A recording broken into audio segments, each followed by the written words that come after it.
ఏపీలో ration మాఫియాకు check పెట్టేందుకు SIT రంగంలోకి దిగింది. రేషన్ బియ్యం మాఫియాను కట్టడి చేసేందుకు ప్రభుత్వం నిన్న సిట్ను ఏర్పాటు చేయగా అధికారులు నేడు విచారణ ప్రారంభించినట్లు తెలుస్తోంది.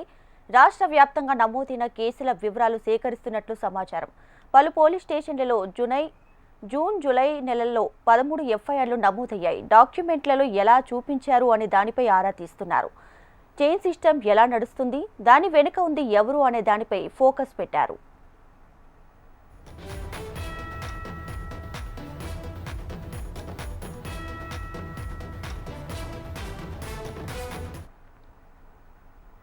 రైట్గా ఏపీలో రేషన్ మాఫియాకు చెక్ పెట్టేందుకు సిట్ రంగంలోకి దిగింది. ఇదే విషయానికి సంబంధించి మరింత సమాచారాన్ని మా ప్రతినిధి కాంతి అందిస్తారు. లైవ్లో కాంతి.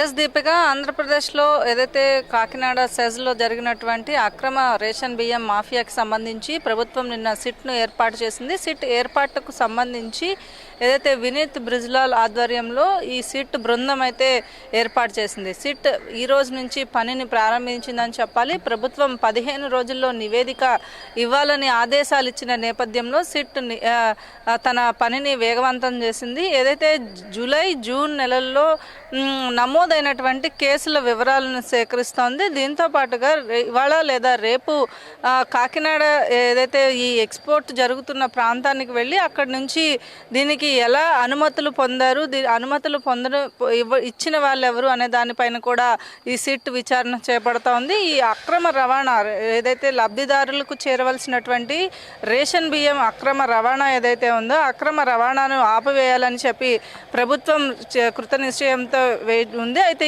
దీనికి సంబంధించినంత వరకు కూడా ప్రభుత్వం ఇచ్చినటువంటి నివేదిక అదే సిట్ ఇచ్చేటువంటి నివేదిక ఏదైతే ఉందో నివేదికను ఆధారంగా చేసుకుని ప్రభుత్వం చర్యలు తీసుకోబోతోంది. అయితే 15 రోజుల్లో ఈ సిట్ దీన్ని ఇవ్వాలని చెప్పి నిర్ణయించిన నేపథ్యంలో ప్రభుత్వానికి నివేదిక ఇచ్చేందుకు సిట్ విచారణను వేగవంతం చేసిందని చెప్పాలి. మొత్తంగా ఈ విచారణ అనేది వేగవంతం చేయడంతో పాటు ఎంత పెద్దటి వారున్నా కూడా దీని వెనకాల ఎవరెవరు ఉన్నారు అనే అంశాన్ని ముఖ్యంగా బయటకు తీయాలని ప్రభుత్వం భావిస్తోంది. అందులో భాగంగానే సిట్ తన విచారణను వేగవంతం చేయడము, గతంలో నమోదైనటువంటి కేసులు ఏవైతే ఉన్నాయో ఆ కేసులన్నింటినీ కూడా బయటకు తీసి దాంట్లో ఉన్న వాళ్ళు ఎవరు, అలాగే ఈ కేసులు ఎవరెవరిపైన రెగ్యులర్గా నమోదవుతున్నాయి. పీడిఎస్ బియ్యం అక్రమ రవాణా అనేది అనేక చోట్ల రాష్ట్ర వ్యాప్తంగా పట్టుబడుతున్న నేపథ్యంలో ఈ అక్రమ రవాణా వెనక ఎవరున్నారు అనే దానికి సంబంధించినటువంటి వివరాలను సేకరించే పనిలో సిట్ ఉందని చెప్పుకోవాలి. దీపిక.